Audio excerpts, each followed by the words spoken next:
Welcome to arc and math tutorial. आज हम discuss करेंगे introduction to the three dimension geometry. ये three axis है, O X, O Y and O Z axis. देखा जाए तो बेसिकली एक प्लेन हमारे पास ये प्लेन है एक्स, जिसको बोल देते हैं हम लोग एक्स जेड प्लेन, और ये ऐसे एक वाई जेड प्लेन है, ये वाला part that is called Y Z plane, और ये लास्ट में एक ये प्लेन है हमारे पास which is called X Y plane. X Y plane, ये थ्री प्लेन जो है आपस में इंटरसेक्ट करते हैं, और ये जो हमारा स्पेस है इसको 8 ऑक्टेंट्स में कन्वर्ट कर देते हैं। क्लियर है? जैसे हमारे टू डायमेंशन ज्योमेट्री के अंदर क्या था, एक्स वाई एक्सिस होते हैं, तो कोऑर्डिनेट एक्सिस के अंदर हम क्या कौन से कितनी कोऑर्डिनेट्स होते हैं हमारे पास 4 कोऑर्डिनेट, और यहाँ पर हम लोग ये तीनों प्लेन्स इंटरसेक्ट करके get the space into 8 octants. कौन कौन सी ऑक्टेंट्स हैं, उनके साइन कैसे कैसे होंगे डिपेंड करता है। फर्स्ट ऑक्टेंट के अंदर एक्स वाई और जेड की वैल्यू, तीनों की वैल्यू क्या होगी, पॉजिटिव होगी, और सेकंड क्वाड्रेंट के अंदर एक्स की वैल्यू नेगेटिव होगी, एक्स कोऑर्डिनेट की, वाई जेड की पॉजिटिव। थर्ड क्वाड्रेंट के अंदर एक्स की वैल्यू भी नेगेटिव, वाई कोऑर्डिनेट की भी नेगेटिव और जेड की value positive. Fourth quadrant x और जेड की वैल्यू पॉजिटिव, वाई की नेगेटिव, और फिफ्थ क्वाड्रेंट एक्स और वाई की वैल्यू पॉजिटिव और जेड की value negative. Sixth quadrant x और जेड की वैल्यू नेगेटिव, वाई की पॉजिटिव। सेवंथ के अंदर तीनों वैल्यूज नेगेटिव होंगी, और एट्थ क्वाड्रेंट के अंदर फर्स्ट पॉजिटिव दो नेगेटिव। ओके, इन क्वाड्रेंट का एक और नाम भी ऐसे भी लिख सकते हैं हम लोग, स्पेसिफिक है, इनको हम आगे पीछे नहीं कर सकते नाम, तो आपको याद रखना पड़ेगा किस क्वाड्रेंट के अंदर किस कोऑर्डिनेट का क्या साइन है। इस क्वाड्रेंट को हम ऐसे भी लिख सकते हैं ओ एक्स वाई जेड ऑक्टेंट भी बोल देते हैं। सेकंड की क्वाड्रेंट है तो उसको O X dash Y Z बोल देते हैं। थर्ड के अंदर ओ एक्स नेगेटिव है, एक्स और वाई नेगेटिव है तो उसके ऊपर slash mark dash mark X dash Y dash Z. Fourth के अंदर वाई नेगेटिव है, उसको ऐसे लिखेंगे O X Y dash Z. Fifth के अंदर जेड कोऑर्डिनेट नेगेटिव है तो ओ एक्स वाई जेड के ऊपर डैश, इसमें एक्स और जेड है, O X dash Y Z dash. Seventh के अंदर तीनों नेगेटिव है तो O X dash Y dash Z dash, और लास्ट वाली एट्थ ऑक्टेंट जो है ओ वाई और जेड नेगेटिव है, वाई डैश जेड डैश। तो ऐसे 8 ऑक्टेंट्स हैं। सेकेंडली, अगर कोई पॉइंट हम पी लेते हैं स्पेस के अंदर, any point P X Y Z in space, तो इसमें जो x की वैल्यू है that indicates the perpendicular distance, perpendicular distance of point P from YZ plane, from YZ plane। Okay, clear है? और y जो है that is the perpendicular distance of point P from XZ plane, और z coordinates के अंदर क्या दिया हुआ है, perpendicular distance of point P from which plane, z है तो एक्स वाई प्लेन। यहां पर मैं एक दिखा भी सकता हूं आपको, मान लो ये वाई जेड प्लेन है, we can say this is the point P, this is the point P X Y Z, यहाँ से वाई जेड प्लेन दिया हुआ है, यहाँ पर मान लो परपेंडिकुलर ड्रा करते हैं। ओके, क्लियर है? ये 90 डिग्री एंगल होगा, तो ये जो डिस्टेंस है that gives us the x। Okay, same way हम बाकी डिस्टेंस भी चेक कर सकते हैं। ओके, क्लियर है? अब हम चलते हैं अपने नेक्स्ट इंपॉर्टेंट टॉपिक की तरफ। The coordinates of any point on X axis are of the form, किस फॉर्म में होंगे, x 0 0, इसमें y और z कोऑर्डिनेट की वैल्यू हमेशा क्या होगी, 0 होगी। सेकेंड, y एक्सिस पे किस फॉर्म के अंदर होंगे coordinates, 0 y 0। Third, z axis they are of the form 0 0 z। Fourth one, X Y plane के अंदर कोई पॉइंट है P, उसके कोऑर्डिनेट्स क्या होंगे, x y 0। Y Z plane के अंदर P के कोऑर्डिनेट्स होंगे 0 y and z। Sixth one, अगर एक्स जेड प्लेन है उसके अंदर कोई पॉइंट पी हम कंसीडर करते हैं तो उसके कोऑर्डिनेट्स क्या होंगे, X comma 0 comma Z. Okay clear है। उसके बाद हम डिस्कस करेंगे distance formula.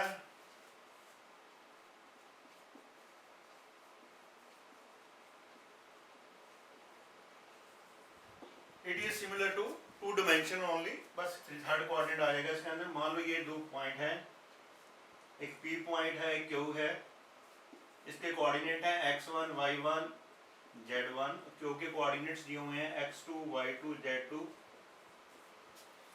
We have to find the distance between p and q। x2 माइनस x1 का whole square, y2 minus y1 का whole square, z2 minus z1 का whole square. उसके बाद हम इसका निकालेंगे by square root, that distance gives us the p2 distance. This distance formula is very useful regarding checking the types of triangles. Example scalene triangle check करना चाहते हो, triangle के वर्टेक्स लिख देते हैं। मान लो ऐसे वर्टेक्स दिए होंगे हमारे पास, वर्टिसेस ए बी और सी, सी के कोऑर्डिनेट्स। हम डिस्टेंस फाइंड करेंगे ए बी इस फार्मूले से, B C and C.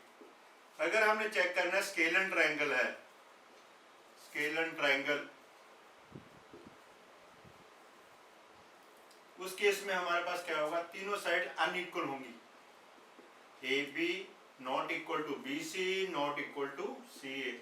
In that case we can say the given triangle is scalene triangle. Second one है आइसोसेल्स। आइसोसेल्स ट्रायंगल के अंदर ये जो हमने डिस्टेंस फाइंड आउट किए होंगे पहले, A B B C C A, any two distance will be equal, any two distances will be equal. क्या क्या चांसेस है हमारे पास, फॉर एग्जांपल या तो A B equal to B C हो सकता है, और B C equal to C A C हो, सी ए हो सकता है, या फिर A B equal to A C हो सकता है।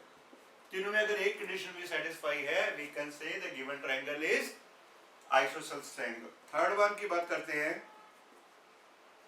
Equilateral triangle. Equilateral triangle, equilateral triangle में जो हम फाइंड आउट करना है तो तीनों डिस्टेंस क्या आएंगे, इक्वल आएंगे। A B equal to B C equal to C A.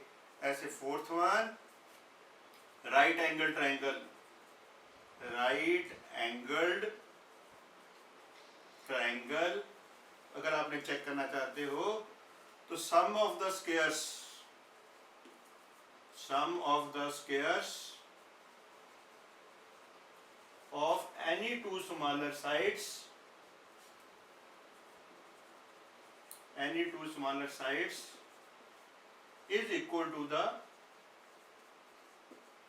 square of larger side, is equal to the square of larger side। ठीक है, we can say Pythagoras theorem satisfy होनी चाहिए। एग्जांपल बता देता हूँ क्या क्या ऑप्शन हो सकते हैं।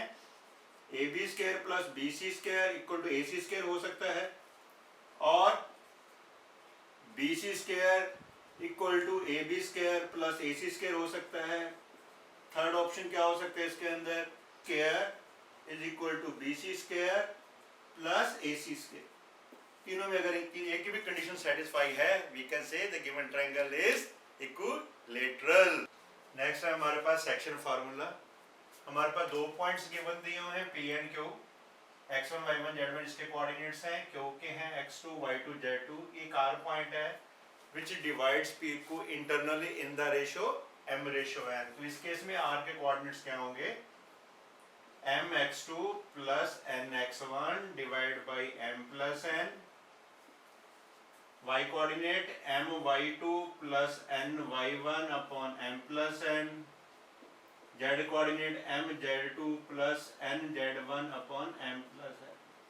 आप यहाँ से भी कर सकते हो, m रेशियो n है, इस पहले n को x2 से मल्टीप्लाई, n को x1 से मल्टीप्लाई, जैसे कि divide by m plus n। ऐसे y कोऑर्डिनेट निकालना है, m को पहले y2 n को y1 के साथ, same way for the z coordinate. ये है internally.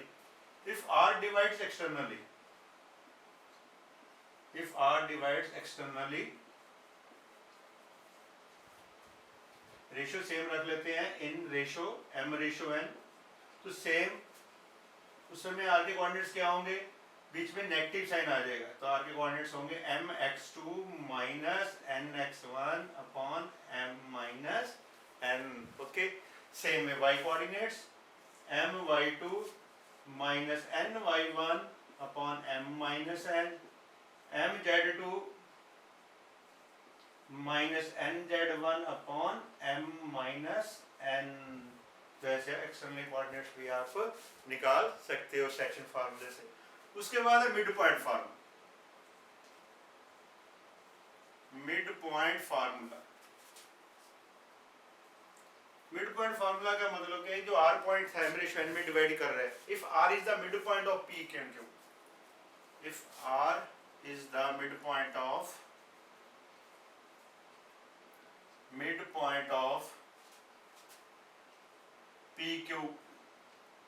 PQ line segment, PQ line segment का मिड पॉइंट, उसमें r के कोऑर्डिनेट्स होंगे सिंपल, x कोऑर्डिनेट्स को दोनों को p और q के ऐड करके 2 से डिवाइड, ऐसे y कोऑर्डिनेट्स को ऐड करके 2 से डिवाइड, ऐसे z कोऑर्डिनेट्स को ऐड करना है और 2 से डिवाइड करना है। ओके, क्लियर है। Next comes our centroid of triangle, centroid of triangle ABC। तो इसमें एक एक vertex x1 y1 z1 coordinates दिए हुए हैं, और b वर्टेक्स है उसके कोऑर्डिनेट्स दिए हुए हैं x2 y2 z2। ऐसे c के जो कोऑर्डिनेट्स दिए हुए हैं x3 y3 z3। तो नॉर्मली सेंट्रोइड को g से डोनेट करते हैं, उसका रिजल्ट क्या आएगा, तीनों कोऑर्डिनेट्स को आपने ऐड करना है और 3 से डिवाइड करना है। ऐसे y कोऑर्डिनेट को ऐड करना है तीनों के वर्टेक्स के, 3 से डिवाइड, सेम वे z, तीनों को ऐड करना है 3 से डिवाइड। ओके, क्लियर है। Next comes our incentre of triangle, incentre of triangle ABC। Circle है ट्रायंगल के अंदर, उसका सेंटर निकालना है, उसको बोलते हैं incentre of the triangle ABC।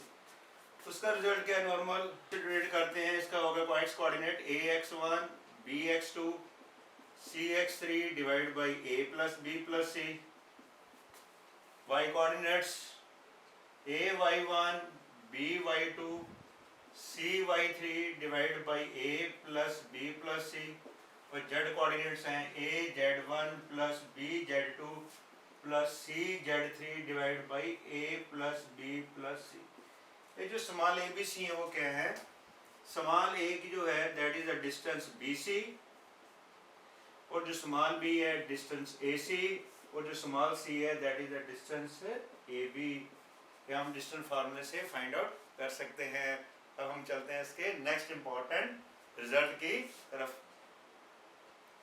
Next कुछ शॉर्टकट है, कहता है the ratio in which line segment joining points A x1 y1 z1 and point B x2 y2 z2 is divided by yz plane। तो किस ratio में divide करेंगे AB line segment को, अगर yz प्लेन में कट करके आता है that is minus x1 ratio x2।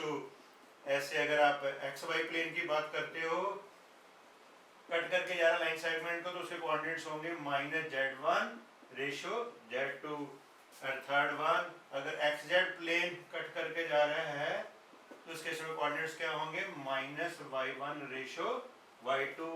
Okay, आपको पूरा सॉल्व करने की जरूरत नहीं, एग्जांपल देता हूँ आपको। फॉर एग्जांपल मान लो एक P पॉइंट दिया हुआ है जिसके कोऑर्डिनेट्स हैं 2 -3 4, और Q कोऑर्डिनेट्स दिया हुआ इसका है 3 4 एंड 5। इसको प्लेन कट करके जा रहा है बच्चे yz प्लेन, एक yz प्लेन है, मान लो यहाँ पर r पॉइंट के करके जा रहा है, माइनस x1 रेशियो x2। तो इसका x1 की वैल्यू क्या 2 है और x2 की क्या है 3 है, तो इसका आंसर क्या होगा, required ratio is minus x1 मतलब -2 ratio 3। That will be our answer. Hope ये वीडियो आपके लिए यूजफुल रहा होगा। अगर आप मेरे चैनल के और अपडेट जानना चाहते हो, प्लीज़ मेरे चैनल को लाइक करें, शेयर करें, सब्सक्राइब करें और कमेंट करना ना भूलें। Thank you so much.